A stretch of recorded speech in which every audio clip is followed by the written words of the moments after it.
Shalom, selamat pagi Bapak Ibu serta saudara yang dikasih oleh Tuhan. Selamat memasuki hari yang baru di awal minggu ini. Kiranya kita semua dalam keadaan baik dan diberkati oleh Tuhan.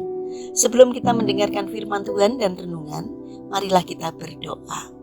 Tuhan Allah Bapa yang Maha Kasih, kami sungguh bersyukur atas kebaikan dan kemurahan-Mu, karena Engkau Tuhan yang selalu memberkati dan melindungi kami dalam beristirahat sepanjang malam, sehingga kami pada pagi hari ini dalam keadaan baik.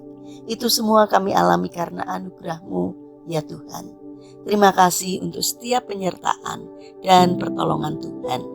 Jika saat ini kami akan mendengarkan firman-Mu, kami memohon, urapilah kami dengan Roh Kudus-Mu, agar kami mengerti dan mempunyai pemahaman yang benar akan apa yang Tuhan sampaikan kepada kami melalui firman-Mu. Mampukan kami untuk menjadi anak-anak-Mu yang mentaati firman-Mu. Terima kasih Tuhan. Di dalam nama Tuhan Yesus Kristus, kami sambut berkat firman-Mu. Amin.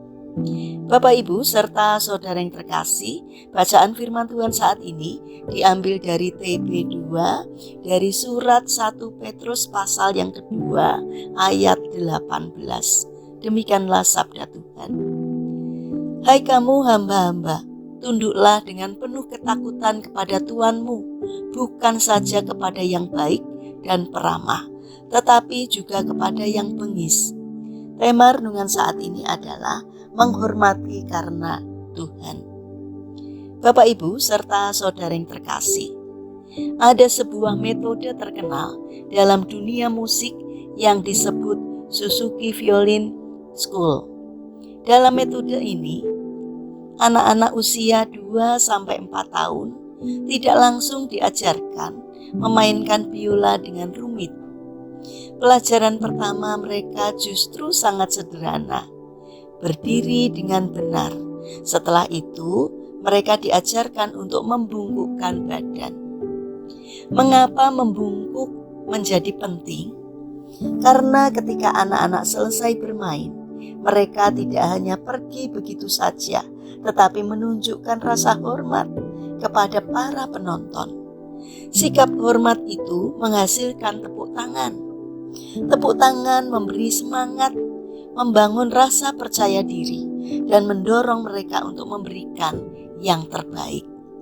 Ternyata sikap hormat bukan sekedar formalitas, tetapi bagian penting dari proses pembentukan karakter.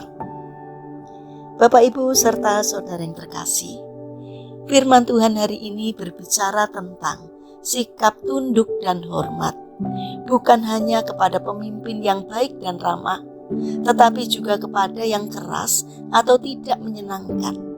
Ini tentu tidak mudah. Secara manusiawi kita cenderung menghormati orang yang kita sukai, yang memperlakukan kita dengan baik atau yang menguntungkan kita. Namun Tuhan menetapkan standar yang berbeda. Ia meminta kita menghormati semua orang, bukan berdasarkan penilaian kita, melainkan karena kita menghormati Tuhan. Kita dapat belajar dari kehidupan Samuel di dalam Alkitab. Ia melayani di bawah Imam Eli. Kita tahu bahwa Eli memiliki kelemahan besar dalam mendidik anak-anaknya. Sebagai imam dan kepala keluarga, wibawanya tercoreng oleh tindakan buruk kedua putranya. Namun hal itu tidak membuat Samuel bersikap kurang ajar atau meremehkan Eli. Samuel tetap menunjukkan hormat dan ketaatan. Ia melayani bukan untuk menyenangkan manusia, tetapi untuk Tuhan. Sikap inilah yang membuat Tuhan berkenan kepadanya. Di kemudian hari, Samuel diangkat menjadi nabi besar yang dipakai Tuhan secara luar biasa. Kehormatan yang ia berikan kepada orang lain menjadi bagian dari proses Tuhan membentuknya menjadi pemimpin yang berkarakter. Bapak Ibu serta saudara yang dikasih oleh Tuhan Yesus Kristus, hari-hari ini mungkin tanpa sadar kita memilih-milih siapa yang layak kita hormati. Kita ramah kepada atasan, tetapi ketus kepada bawahan. Kita sopan kepada orang kaya, tetapi mengabaikan mereka yang sederhana. Kita menghormati pemimpin yang sejalan dengan kita, tetapi meremehkan yang berbeda pandangan. Firman Tuhan menegur sikap kita seperti ini. Cara kita menghormati orang lain sebenarnya mencerminkan siapa diri kita. Menghormati bukan berarti kita setuju dengan semua tindakan mereka, tetapi menunjukkan bahwa kita memiliki kerendahan hati dan takut akan Tuhan. Ketika kita menghormati orang lain karena Tuhan, kita sedang membangun karakter Kristus dalam hidup kita. Mari kita belajar membangun kebiasaan menghormati dalam perkataan, sikap, dan tindakan. Di rumah, di tempat kerja, di sekolah, di gereja, dimanapun kita berada. Biarlah orang melihat bahwa kita adalah pribadi yang tahu menaruh hormat. Bukan karena orang itu pantas, tetapi karena Tuhan yang memerintahkannya. Mari kita berdoa. Tuhan Yesus yang Maha Baik, berilah kami hati yang rendah dan taat. Ajarlah kami menghormati setiap orang, bahkan ketika itu tidak mudah. Biarlah sikap kami senantiasa memuliakan nama-Mu.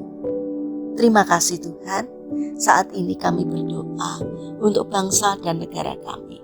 Berkatilah bangsa kami agar dapat menjadi bangsa yang semakin bijaksana dan tidak mudah terprovokasi oleh kelompok orang-orang yang tidak bertanggung jawab, yang hanya mementingkan dirinya sendiri. Tolonglah agar semakin banyak orang yang memiliki karakter baik di negara kami ini, supaya bangsa kami semakin hidup makmur dan sejahtera karena berkat Tuhan. Berikanlah hikmat kepada para pemimpin bangsa kami, sehingga dalam mengambil keputusan, di dalam melakukan tugasnya seturut dengan pimpinan Tuhan. Terima kasih Bapa. Saat ini kami mendoakan bagi saudara-saudara kami yang mengalami musibah.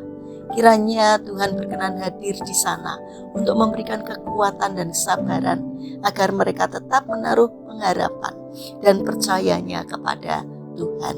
Bagi mereka yang mengalami permasalahan dan kesulitan hidup, kiranya Tuhan senantiasa hadir untuk membimbing mereka sehingga mereka menemukan jalan keluar karena pertolongan Tuhan. Bapa yang Maha Baik, kami ingin menyerahkan saudara-saudara kami yang mengalami sakit. Kiranya Tuhan berkenan hadir untuk menolong, untuk menjamah dan memberikan kesembuhan.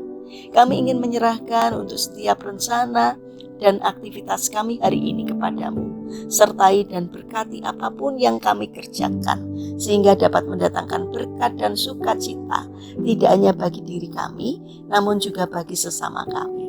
Terima kasih Tuhan, kami serahkan seluruh doa dan permohonan kami kepada Tuhan Sang Juru Selamat kami yang hidup, yang kami kenal di dalam nama Tuhan Yesus Kristus.